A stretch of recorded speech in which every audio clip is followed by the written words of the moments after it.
ಹೊರತು ನಾನು ನನ್ನ ಅಲ್ಪಮತಿಯಿಂದ ಒಂದು ಪಂಥವನ್ನು ಹಿಡಿದು ಶಪಥವನ್ನು ಮಾಡಿರುವೆ. ಅದು ಏನಿರುವುದು?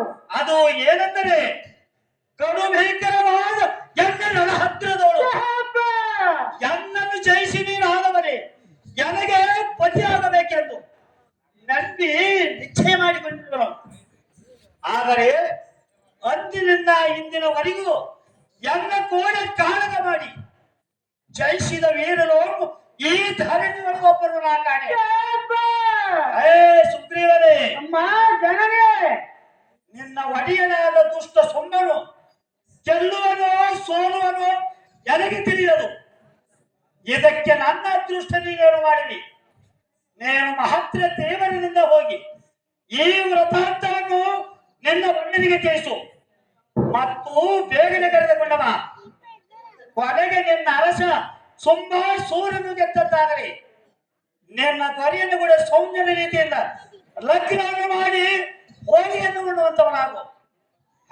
ಸುಗ್ರೀವನೇ, ಇದನ್ನು ಮರೆತು ಬಿಟ್ಟರೆ ವ್ಯರ್ಥ ಬಳಿವೆಯ ಸೊತ್ತು ಅಳ್ಳಾಡಿಸಿದಂತೆ ಮಾಡಬೇಡ.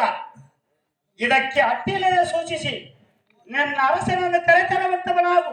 ಸುಗ್ರೀವನೇ, ಸದಬಲಗುಣದವನೇ.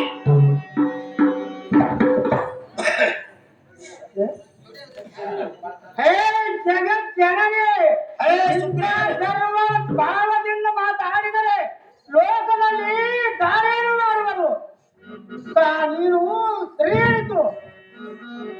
ಇಲ್ಲ ಅತಿ ಭಯಂಕರ ಬಲಾಢ್ಯವುಳ್ಳ ತುಂಬರಪ್ಪ ತಮ್ಮ ಭುಜಬಲ ಮತ್ತದಿಂದ ಹಿಮಾದ್ರಿಗೆ ಬರುವರಂತೆ. ಬಂದರು ಬರಬಹುದು ಅಂತ ತುಂಗರಾಜನೋಡು ಕಾದಿ ಜಯಿಸುವರು.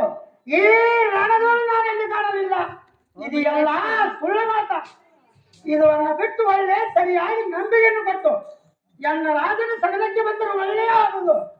ನೋಡು ಜನರೇ, ಜಗದ ಮೋಹಿನಿ ಏನು ಚಿಂತೆಯನ್ನು ಕರೆದುಕೊಂಡವರ ಉತ್ತಮನಾಗು. ಇಲ್ಲ ಇಲ್ಲ